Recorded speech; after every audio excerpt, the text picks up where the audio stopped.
If you followed the show, you know that I love what Hickman and the X crew have done with the X books. Now Ten of Swords, the first major event post Dawn of X, has begun. But what's happening? Apocalypse has kids, and he's a deadbeat-ass baby daddy? He's behind on child support, I guess? I don't know. And now there's some kind of DBZ-style tournament arc, but with swords? Cable is in charge of a whole-ass space station. This week, we're gonna find out exactly what the hell is happening in Ten of Swords. I'm Dan Umpton, and this is the Doomcast.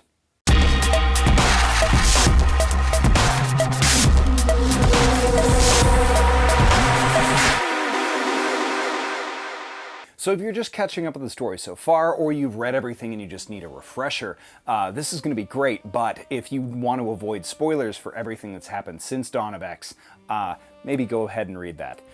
So a quick rundown. Thousands of years ago, Krakoa was part of Okara, but was split in two by Apocalypse and his family to stave off an invasion from Otherworld, which would have otherwise consumed the Earth.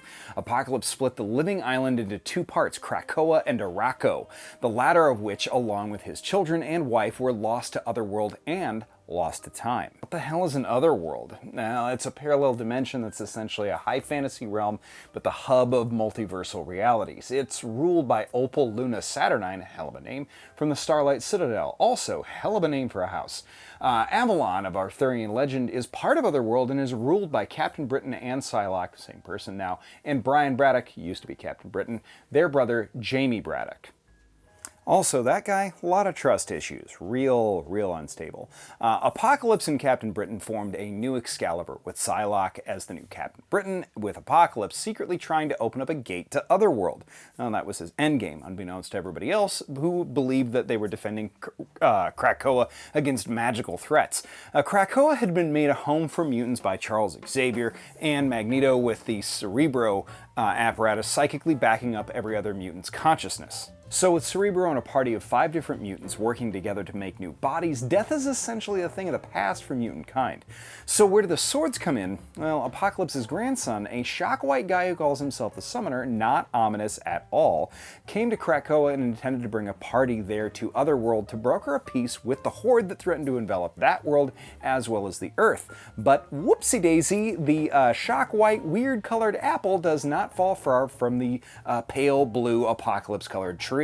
And he betrayed the Krakoan mutants and cut Rockslide in half, killing him. No big deal. Mutants are immortal now, so we'll just grow him a new body and upload his mind back into his head. Right? Well, it turns out that if you die in Otherworld, it corrupts your psychic backup, so if you die there, you're done. There is no putting you back in a new body.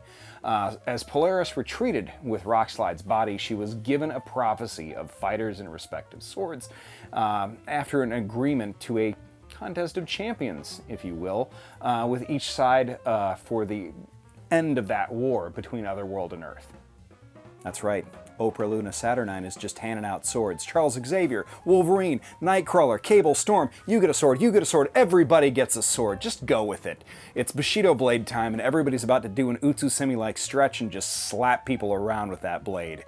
So what's at stake? Krakoa, the mutant homeland, a newly discovered sword space station, and the life of any and every mutant who lives within this arena, apparently. It's batshit crazy, and baby, I am ready. In 22 different parts, the first 2 are out, and it'll play out in every X book over the next 2 months. So, if you're already reading all of them, you're not going to miss a thing. And you know, if you're going to do an event book, don't give me 6 issues of an event book and 15 different issues of spin-off books aside from the regular title. Just make the whole thing happen within the title. And that's what they're doing. So far, the lead-up has been wild, and the twists of making death a very, very real consequence again is probably likely to come into play within these 12 matches. Shit, as they say, is about to get very, very real. Thanks everybody for watching. This has been the Doomcast. We'll see you next week.